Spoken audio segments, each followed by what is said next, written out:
বলছি আমরা সকালে উঠে যে টুথপেস্ট ব্রাশ শুরু করি তো প্রথমে, সেটাই আজকে আমরা ডেমো দেখাবো যে আমাদের অ্যাটমিক পেস্ট আর বাকি অন্য পেস্টগুলোর মধ্যে এই যে আমাদের এটা অ্যাটমিক পেস্ট, আমরা তো যারা জানি না তারা তো অন্য পেস্ট ব্যবহার করি, সেটাই আজকে তাই ডেমো দেখাবো। আচ্ছা, তো বাজারে নরমাল যে পেস্টগুলো পাওয়া যায় সেটা হচ্ছে কলগেট নাম হচ্ছে। এখন আমরা কিন্তু যেগুলো পেস্টকে কলগেট নামে রাখি, এই এমন ভাবে মার্কেটিং করছে যেগুলো পেস্টকে কিন্তু আমরা বলি একটা কলগেট, ঠিক আছে? সেই কলগেটটা আমাদের সামনে আছে, কলগেটটা নিয়ে আমরা ডেমনস্ট্রেশন দেখাবো। তো ফার্স্টে আমরা কলগেটটা সামান্য পরিমাণ স্পটের উপর রাখবো, তো ম্যাম রাখবেন। তো অল্প পরিমাণ ম্যাম দিয়ে দিলেন এখানে কলগেট পেস্টটা। এরপর আমরা রেখে দেবো সব থেকে যে একটা আরেকটা ব্র্যান্ড মানুষ ইউজ করে থাকেন, সেটা হচ্ছে ডাবল রেড। সেই ডাবল রেডটাও কিন্তু আমরা এখানে সামান্য পরিমাণে স্পটে দিয়ে দেবো। আচ্ছা, তো ডাবল রেড দেওয়ার পরে এবার ক্যাপিটিকো যেটা আছে, এটা মানুষ অনেক বিশ্বস্ত করে কিন্তু ইউজ করে, যে এটা একটু বেটার হতে পারে, তো ওটা আমরা দিয়ে দেবো সামান্য পরিমাণ।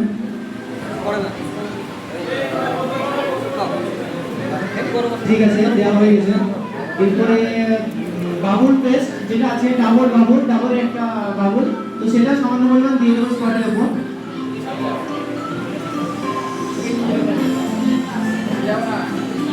আচ্ছা, দেওয়া হয়ে গেছে। এটা ফার্স্টে দিয়েছিলাম নিজের সিটে বসুন প্লিজ, খাবার চলে যাবে নিজের কাছে, অসুবিধা নেই, আপনারা বসতে বলুন।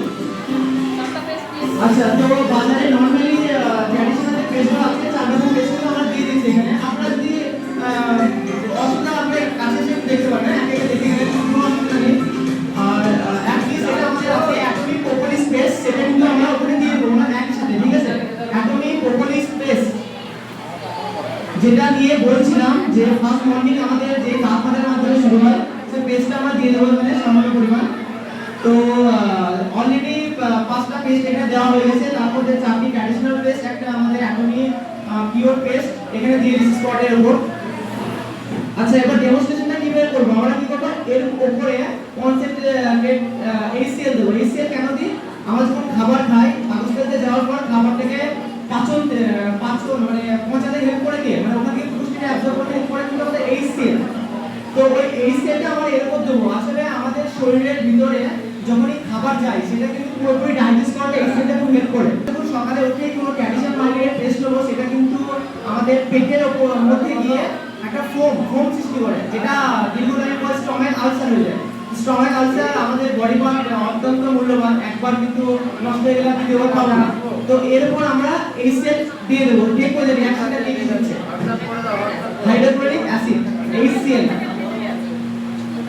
আমরা যখন খাবার খাই, প্রত্যেকের পেটের মধ্যে HClটা নিঃসৃত হয়, সেটা আমরা ল্যাব থেকে কালেক্ট করে নিয়েছি, দোকান থেকে নিয়েছি।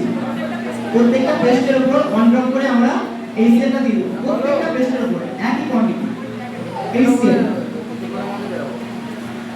আচ্ছা, তো ফার্স্টে সিবাটা কলগেট সিবাটার উপর দেওয়া হলো।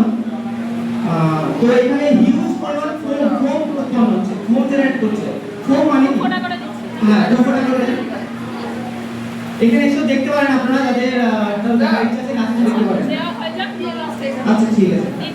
দ্বিতীয় হচ্ছে ডাবল রেডের উপর আমরা দিয়ে দেবো HCl। তো ফোম জেনারেট করছে প্রচুর পরিমাণ। এরপর আমরা দিয়ে দেবো ক্যাপিকো এর উপরে। তারপরে দেবো আছে বাবুল। আচ্ছা, তো সবকটাই মোটামুটি ফোম জেনারেট করলো, অ্যাট লিস্ট আপনারা দেখবেন যেটা ফোম জেনারেট করছে, ফোম নিচে রাখেন। এরপরে ম্যাম HClটা দেবেন আমাদের প্রোপোলিস পেস্টের উপরে, দেখবো যে রিঅ্যাকশন করছে কি আদৌ আমাদের মুখের মতো সত্যি কিনা। আচ্ছা, তো 2 ড্রপ দেওয়া হয়ে গেছে, আরেকটা দিবেন না, 2 ড্রপ দেওয়া হয়ে গেছে প্রত্যেকটি একই কোয়ান্টিটির উপর। তো আপনারা দেখতে পাচ্ছেন যে কোনো ফোম জেনারেট করছে না, আপনারা এখানে এসে দেখতে পারেন কোনো রিঅ্যাকশন করছে।